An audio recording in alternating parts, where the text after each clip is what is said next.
acho que esse equipamentinho aqui foi o começo de tudo, né?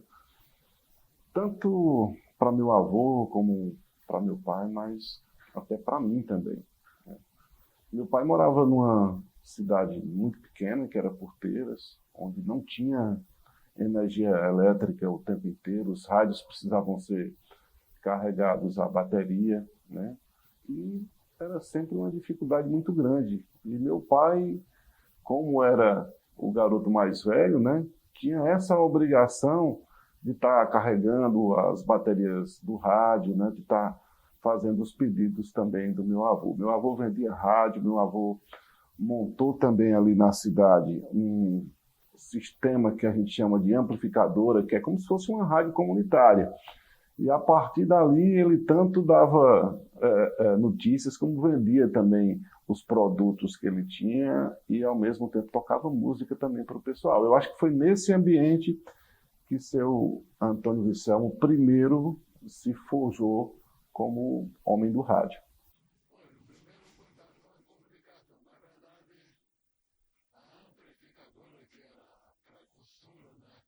Das emissoras de rádio foi por a minha infância naquela época. O serviço de alto-falante, como também era chamada, os alto-falantes funcionavam aqui em cima, nessa parede. Em cada esquina dessa tinha um alto-falante da amplificadora de meu pai, que transmitia os avisos e as músicas para toda a cidade. E aqui, na farmácia, além dos remédios, meu pai vendia rádio, máquina de costura, ventilador, uma série de coisas.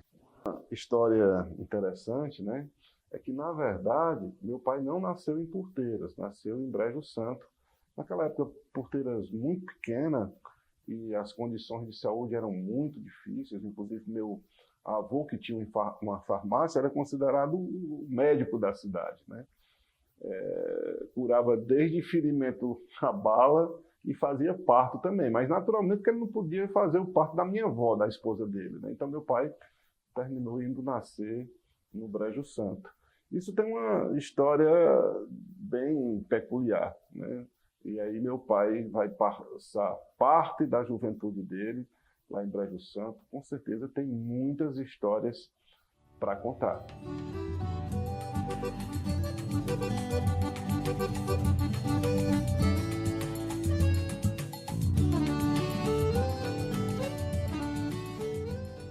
Rapaz, é só lembrança, que foi a cidade que marcou a minha infância, né? Goleiro da seleção de Brejo Santo, perdemos uma vez de 9-0. Foi. Mas faz parte. Ele encheu o bucho. Foi. Mas foi aqui que eu estudei, no velho ginásio Padre Amar. Fui expulso, mas depois o professor Macedo, que era o diretor, reconsiderou a sua atitude e eu voltei para o ginásio Padre Amar. Enfim, eu acho que foi aqui que eu acompanhei esse processo de transformação que nós estamos vivendo hoje. O Vicelmo eu praticamente posso dizer de criança, porque nós temos a mesma idade. Diferença de rua, que ele nasceu ali na rua da igreja, como chamávamos antigamente. O avô dele chamava-se João Simplício, foi o primeiro sacristão de Brejo Santo. Aí surgiu a amizade, graças a Deus. O pai dele, amigo demais de papai. Naquele tempo havia amizade, hoje tem interesse, entendeu? E ele, meu irmão, como eu digo a todo mundo, Vicelmo é meu irmão. Lembro, foi goleiro de futebol aqui em Brejo Santo. A gente ia pegar ele em Porteiras para jogar aqui. Goleiraço. E como é que era? Era bom mesmo? Era bom. O melhor do Norte-Nordeste? Vixe Maria, tu é doido, foi convidado para a seleção brasileira. Barbeiro. Papai era barbeiro. E eles tomaram um porre muito grande para essas bandas ali. Ali havia um cinema, Cine Avenida. Ele, ainda lembro bem, doutor Arivaldo, Feitosa, tinha outros mais. A Luiz de Pedro Domingo. A Luiz de Pedro Domingo e outros mais. Aí lá, velho, um vai para sua casa, outro vai para outra, e ele ficou assim meio perdido, né? Não perdido porque ele tinha um grande amigo que foi meu saudoso pai, que tinha ele como se fosse o Chico Piscinelli. Com muita honra, papai queria bem a Vicel. Aí lá vem Vicel, daquele jeito. Papai era barbeiro, fazia gaiola, ratoeira e tal. Aí Vicel, daquele jeito, papai, vem pra cá. Eu fui na cadeira. E os fregueses chegando. Hoje aqui o barbeiro não trabalha. A cadeira tem dono. Fechou o comércio para não acordar. Exato, claro. Só começou a atender depois que eu me acordei lá, da cadeira de barbeiro. Bom, mas um menino tinha que se tornar homem, né? E aí essas histórias de criança, de adolescente são bem interessantes, mas a grande referência, né, para toda a região em relação à cultura, em relação à educação, sempre foi a cidade do Crato. Então, meu pai se preparou para ir para a cidade do Crato. Talvez não de tão boa vontade, mas eu acredito que ao chegar na cidade grande, né, eu acredito que ele se enquadrou bem, porque ele foi bem recebido. Aí tem muito mais história para contar, principalmente aquelas relacionadas ao Seminário de São José. Porque você imagine, né, um garoto danado como ele era, cheio de história para contar, ter que se enquadrar num formato meio que dirigido dos padres, tá?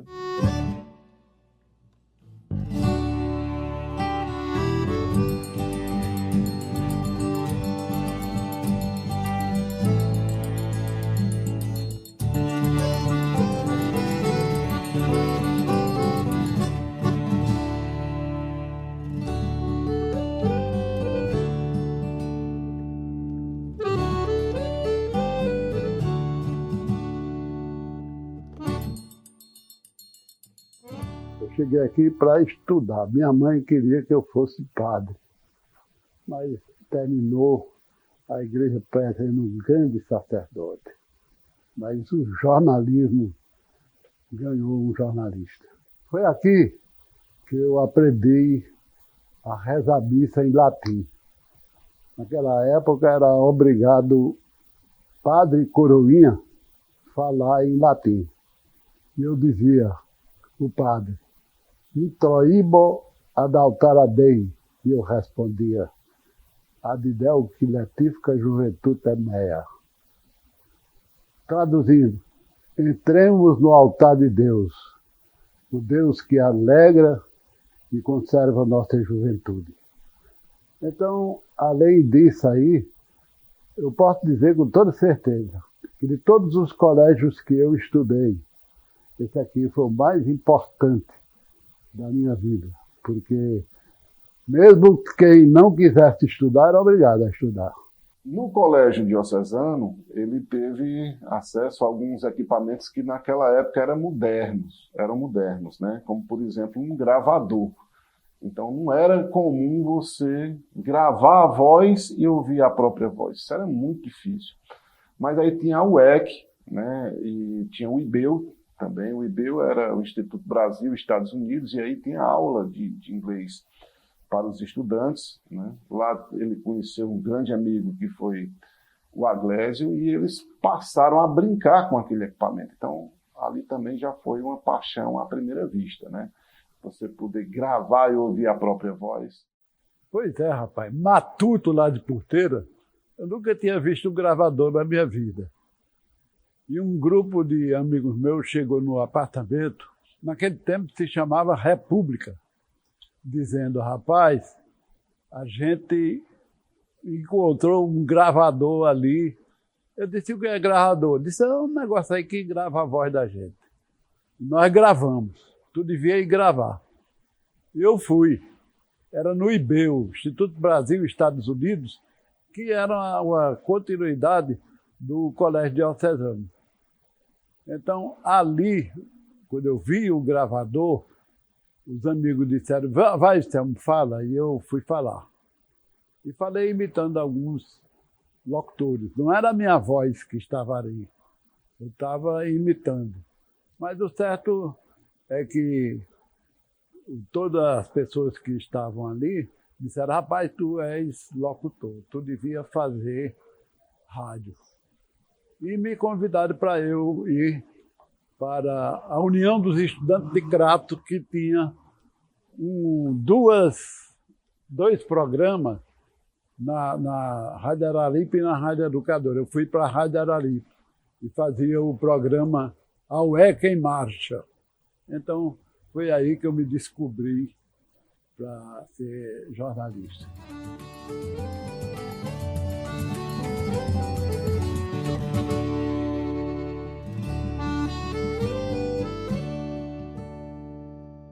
Olha, o Colégio Diocesano foi um centro de cultura, não somente do Crato, mas de todo o Cariri. E eu fazia parte dessa turma de jovens que estava sonhando com a formatura, com o anel do doutor, e o caminho era vir aqui para o Colégio Diocesano do Crato. Então aqui foi onde eu forjei a minha personalidade, foi onde eu construí grandes amigos. E foi aqui de onde eu fui expulso. Fui expulso do Colégio Diocesano por indisciplina, mas o Monsenhor Montenegro, que era o diretor, terminou reconsiderando a atitude dele, inclusive me nomeou regente do semi-internato, porque eu ainda alcancei aqui o semi-internato. Você passava o dia fora, mas almoçava e jantava aqui e dormia aí no dormitório. Bom, e com essa coisa do jornalismo na cabeça, né, com a vontade de sempre trabalhar na área, mas ele precisava ter uma formatura. E aí foi em busca da capital do estado para conseguir essa formatura. Nessa historinha ele conheceu minha mãe, Dona Marisa, né, e aí fez também vestibular para direito, acabou passando. Naquela época, pessoal, não tinha curso de jornalismo, então ele enveredou pelo direito, mesmo assim não deixou a comunicação e chegou a ser o orador oficial da turma, tendo também um feito inédito, né? Naquela época, época da ditadura militar, ele, no encerramento da turma, ele fez um discurso político e perigoso. Bom, aí está aí também a explicação, né, de meu nome ser Paulo Ernesto. Minha mãe era católica, meu pai meio comunista, então ficou um santo e um guerrilheiro. Bom, desse convite que ele recebeu, né, para ir para o Rio de Janeiro, ele terminou por não aceitar. E aí eu acredito que isso foi muito bom para a nossa região, porque ele voltou para o Cratinho de Açúcar, começou a trabalhar e ter vários trabalhos relacionados ao jornalismo e acabou realmente se enveredando pelo jornalismo. Eu ia passar somente 2 meses aqui no Crato e em seguida eu recebi esse convite para ir para o Rio de Janeiro e trabalhar nos diários associados. Mas aí eu fui ficando, aquele amor por o Crato, amor por minha mulher que morava aqui na região em que eu ainda não era casado, e fui ficando, cursei a faculdade de Direito e até hoje. Agora, por que ele se dedicou à comunicação e por que as pessoas, né, receberam tão bem a voz de Antônio Viscelmo? Na verdade, eu acredito que não foi só a voz, que aliás eu acho muito bonita, né? Mas naquela época tinha vários locutores, inclusive já conhecidos. A voz de Heron Aquino é uma voz que eu acho particularmente maravilhosa. Mas eu acredito que o grande diferencial dele, né, e que isso acabou sendo não só para a comunicação, mas inclusive para o convívio entre as pessoas e entre a família, é por conta do carisma. Meu pai nunca foi uma pessoa turrona, né? Meu pai sempre ouviu muito as pessoas e acabou dando voz a muita gente que não teria essa voz nos meios de comunicação tradicionais, né? Então, quem não tinha voz em outras rádios, chegava lá no programa de Vichelmo e tinha esse espaço.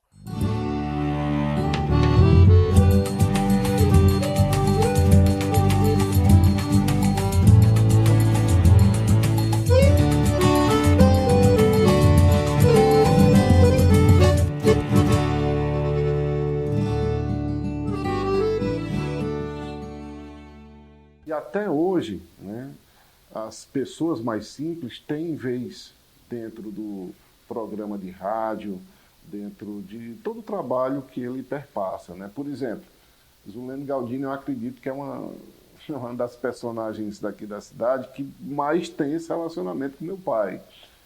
Os dois se amam, podem ter certeza, porque a brincadeira é constante, né? Zulene sempre está ligando para o programa, brincando. Meu pai também brincando com ela. E aí é muito legal ver tudo isso.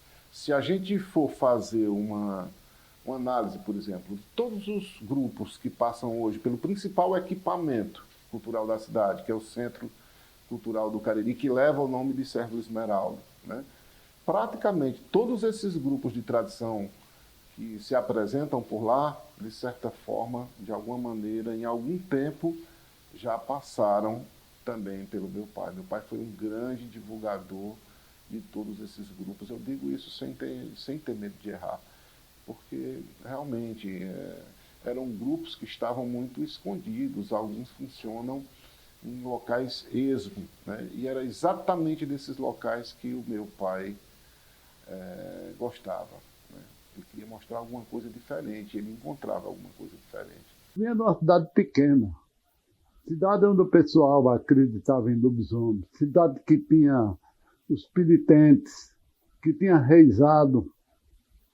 Então, quando eu cheguei aqui no Crato, eu comecei a explorar justamente essa parte aí cultural. Porque, na verdade, foi o que sobrou para mim. E era uma cultura que estava escondida, que os jornais não mostravam, que a televisão não tinha para mostrar. E eu tive a oportunidade de viajar esse Cariri, mas principalmente aqui no Crato, de dar essa cobertura e de levar para Fortaleza, nossa capital, e, consequentemente, para todo o Brasil, essa cultura popular que estava escondida aqui no recôncavo da Serra do Araripe. Outra preocupação era fugir do lugar comum, de tudo aquilo que os locutores antigos estavam fazendo. Então, eu criei os jargões como hora de notícia Cariri, ou a expressão me era só, que eu escrevi um livro, como dizia, e era só. E outras coisas que eu criei, por exemplo, o Dia da Besteira. Porque eu apresentava o noticiário e as pessoas e contava, às vezes, anedota dentro do noticiário, e as pessoas me perguntavam na rua: "Hein, Vichelmo, e aquela anedota? E aquela piada?" E tanta notícia importante que saía dentro do noticiário, o pessoal só queria ver o negócio das piadas. Aí eu descobri que precisava reservar um dia só para dizer piada, para comentar besteira, enfim, para fugir daquele coisa engessada de política, de violência e de outras coisas mais que a gente escuta todo dia aí no rádio, jornal e televisão. Então eu criei o Dia da Besteira, o dia de você contar piada, o dia de você conversar besteira. Pois é, essa pergunta muita gente faz e imaginam que eu ia dizer que a notícia mais importante foi o fato de ter ido para a Europa, né, lá para Roma, com o objetivo de acompanhar a entrega dos documentos com relação à reabilitação do Padre Cícero, né? Do ponto de vista profissional, até que foi a notícia mais importante. Mas, do ponto de vista pessoal, emocional, a mais importante foi ter entrevistado um lobisomem.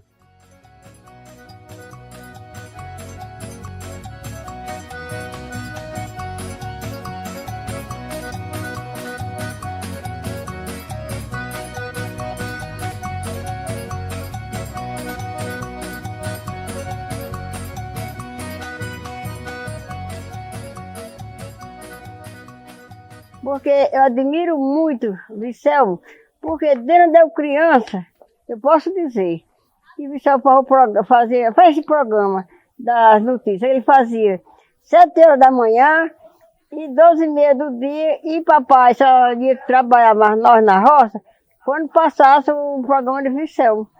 1 hora nós íamos tudo para a roça depois que terminava o programa de Vicel. E faz tempo, viu? Acompanhava. Hoje, né? Porque muita gente não sabe nem mais. Diz que ele fez foi sair. Que o bispo tinha tirado ele, porque ele não queria sair. Eu digo, não, que ele também não é tão velho, que não possa fazer o jornal, não. Era bom demais. Ainda hoje é, assim a gente tá certo, né? O jornal.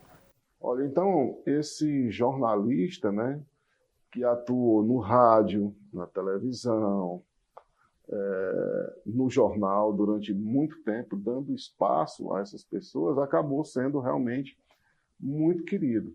E sabe por quê? Porque ele não vestia um personagem. Aquela pessoa era o Antônio Vicelmo, ou o Antônio de Selma, como muita gente acha que é o nome dele, né?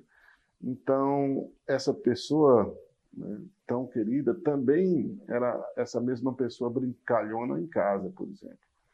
Aqui a gente nunca teve...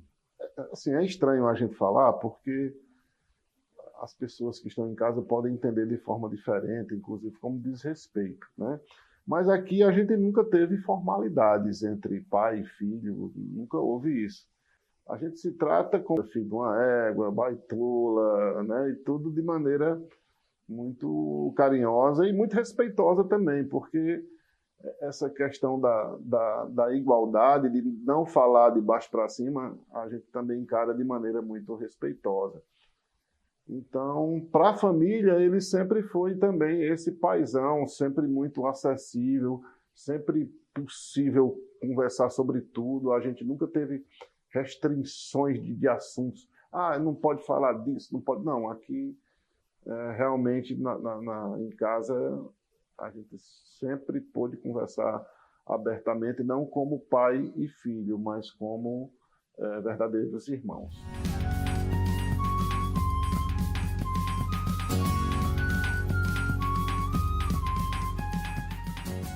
Eu acho que o radialista é aquele palhaço que existe dentro de todos nós. Aquela criança que a gente sempre foi. E eu tenho uma paixão realmente por avião. E essa paixão me transformou num fabricante de avião. Está aí,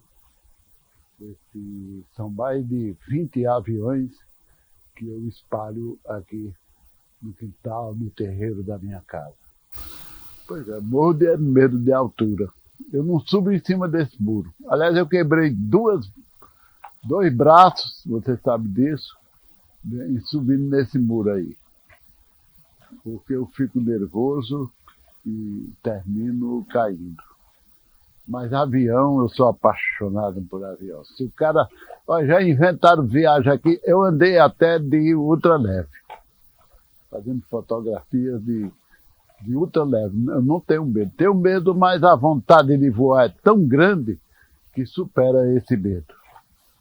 Eu também, eu sou um piloto frustrado, ou um militar frustrado, porque eu fiz, durante a minha trajetória aí, eu me esqueci de dizer, mas eu queria entrar na aeronáutica, eu fiz concurso para entrar na aeronáutica, para sargento da aeronáutica, porque eu queria ser mecânico de avião.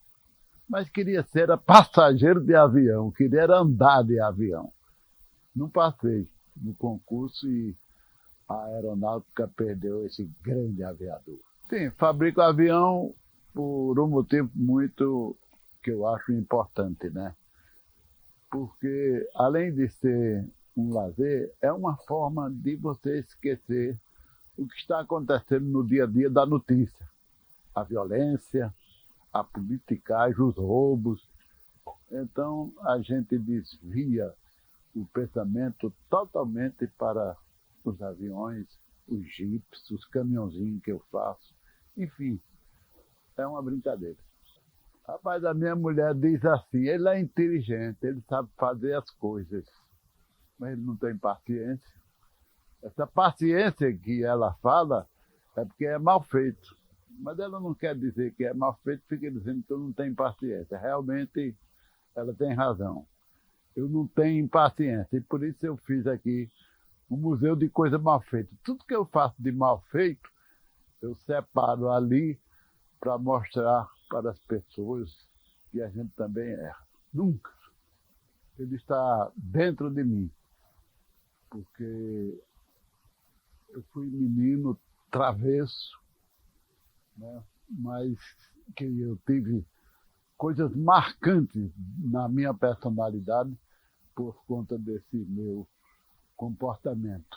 Então, esse menino que existiu dentro, que existe dentro de mim, continua criança, dividindo essas alegrias com os meus filhos, meus netos, e com quem quiser fazer besteira comigo. Bom, e foi vendo meu pai nessas andanças, né, conversando com as pessoas. Eu achava interessante a maneira dele se portar, né? Porque a gente começa a estudar e fica vendo o português correto, né?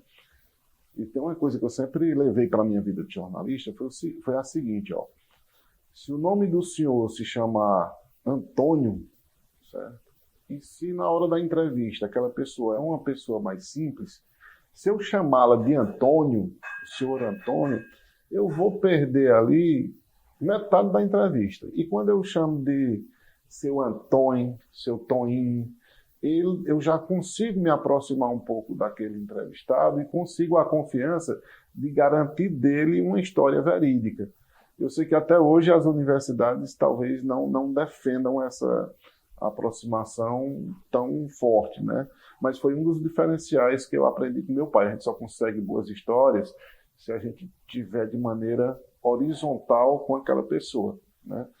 E, claro, respeitando os determinados limites, naturalmente, que se eu fizer uma entrevista política, a maneira de se portar é outra. Mas essa coisa da aproximação, principalmente com as pessoas mais simples, isso foi muito importante. Meu pai, ele pautou a minha carreira jornalística em todos os sentidos. A universidade, naturalmente, que me ajudou muito. Tive que ir para Recife, porque aqui não tinha a Universidade de Jornalismo, né? E aprendi bastante lá também. Eu acredito muito no diploma e nas informações que a universidade oferece, mas a gente só se forja jornalista nas ruas, ouvindo as pessoas, porque a gente só consegue contar uma boa história se a gente ouvir também boas histórias. Bom, então, por tudo isso, por esse relacionamento muito próximo com meu pai, né? E também, inclusive, o ajudando em vários sentidos, porque a tecnologia veio muito rápida. E para aquela pessoa que é adolescente, é mais fácil ela se acostumar com as novas tecnologias. Então, quando chegou, por exemplo, a filmadora, que não existia, essa filmadora mais amadora, convencional, né, eu fui o primeiro a manusear aquele equipamento. Inclusive, nós tivemos o primeiro ou segundo equipamento da cidade. Eu acho importante dizer que a formação de um ser humano enquanto homem se deve a uma série de fatores, né?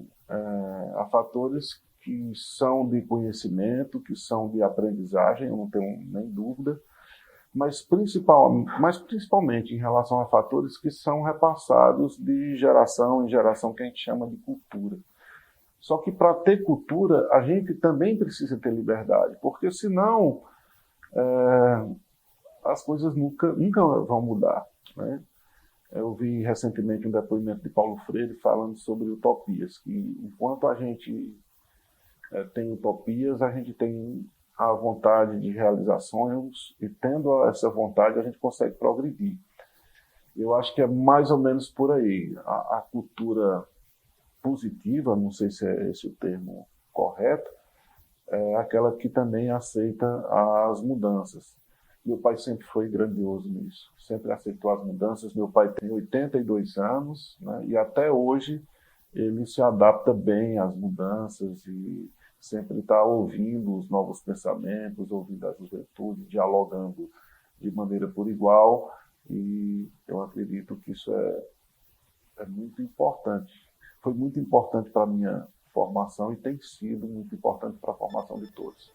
Senhores, estes são os fatos de hoje que formarão as páginas da história de amanhã. As manchetes do dia a dia de sua cidade.